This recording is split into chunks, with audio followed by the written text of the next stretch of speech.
you want to do any long-term projections or opinions on anything? What do you think? What do you think about 2026 if you had to do one? I'm very bullish on 2026 for a couple of reasons. I think that the consumer is spending a lot of money on the short-term rental side. We're seeing, some really good indicators that if you figure out, which we have, how to stand out in these markets, how to create these immersive experiences, that a lot of the actual investors, the hosts, are lagging behind significantly right now. Like more than I've seen. Like it felt like the hosts got way better from basically COVID till about 2024, 2025. There was this expansion of everybody got better. They became more professional. The standard was raised. Now we hit this like 2024, early 2025, where the bar has been here and not a lot of people are going that next step up on the bar. Right. And so it is, I'm really bullish that we have a real good competitive advantage on the back end with a lot of money being spent for us. Yeah. I'm also bullish on the investor side because there's a lot of really good buys right now. And the actual investor buyer is reading the news, reading the headlines. We just talked about, I just posted in our group that only 17% of consumers feel like now is a good time to buy. Wow. And so 17%. 17%. Lowest it's been in a long time. And so that is, in my head, a massive opportunity to go take advantage of, like people like Warren Buffett.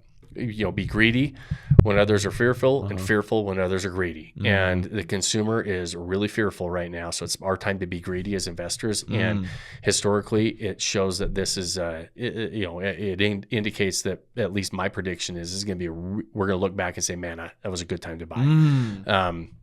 And so I think that we can stack some really quality assets this year. So I think there's a lot of good things to be, looking forward to. Now is how long is the war last? I think those are major things that could happen. I'm really hopeful and that it's going to be short-lived and that we get in and out. But the longer it drags on, the more effect it's going to have on a lot of different things. Yeah. And so it is, that's something to watch. But there's always things to watch. There's always something going on. That's exactly what I was going to say. There's literally always something. I don't pay too much attention to that outside of, just the major things that are going on with oil prices going up, things like that. But at the end of the day, we pay really close attention to what is the consumer doing? How is it affecting them? And all that turmoil is affecting consumers on buying houses. They don't think it's a good time to buy. Everybody's waiting. Everybody thinks the bubble's going to burst, right? I had a little project for you that we haven't pulled out yet, right? I had you go back 10 years and pull all the articles telling us, and I said, go find all these articles. Every single year they're saying the bubble's going to burst. The real estate market's going to crash, right? This is the year. This is the year. You got to watch out. Yeah. Right? Wasn't it interesting when you were doing that? I know. Like just seeing that like for a decade. Well, it was also interesting to see how many people, owners or whoever, like the publishers, would continue to keep publishing that year after year. Like it's like, oh, people really like this article, so let's just do it again this year. Let's just repeat the article. So, and they just reword it. They just changed the dates on it. I know. Yeah. And so I thought that was really interesting. But yeah, man, for over 10 years, I bet you could just literally keep going. But that was wild to see how many people just keep thinking, this is the year it's all going to come crashing.